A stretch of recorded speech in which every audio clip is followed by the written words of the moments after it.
आता येताना मी मालकांना असं म्हटलं, प्रशांत मालकांना, की आता तुम्ही पोटॅशवर गेलात पण तुम्ही CBGवर गेलं पाहिजे.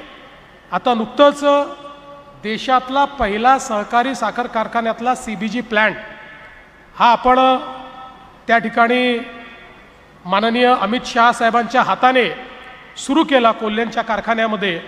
आणि ज्याला आपण सर्क्युलर इकॉनॉमी म्हणतो, म्हणजे इथेनॉल तयार करत असताना जो स्पेंट वॉश आणि जी प्रेसमड तयार होते त्याचाही आता उपयोग करून तुम्ही त्या ठिकाणी मिथेन गॅस तयार करू शकता आणि त्या माध्यमातनं तुम्ही CBG तयार करून त्या इंधनावर, अतिशय क्लीन इंधनावर गाड्या चालवू शकता, त्याच्यावर सर्व प्रकारचं काम करू शकता.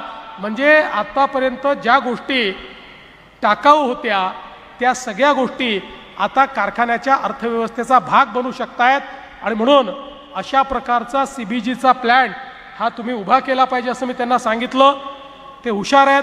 त्यांनी लगेच मला सांगितलं, म्हणाले मी अमित भाईंचं भाषण ऐकलं होतं आणि अमित भाईंनी सांगितलं होतं की देशामध्ये 15 कारखाने ते निवडणार आहेत की ज्याला CBG करता केंद्र सरकार प्रायोगिक स्तरावर त्या ठिकाणी मदत करणार आहे.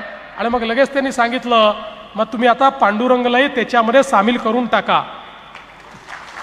मी तुम्हाला निश्चितपणे प्रशांत मालक या ठिकाणी आश्वस्त करतो की तुमचा वकील म्हणून, पांडुरंगचा वकील म्हणून तुमची केस घेऊन मी अमित भाईंकडे जाईल आणि त्यांना सांगेन की वर्षानुवर्ष अतिशय सचोटीने प्रामाणिकपणे चालणारा हा कारखाना आहे.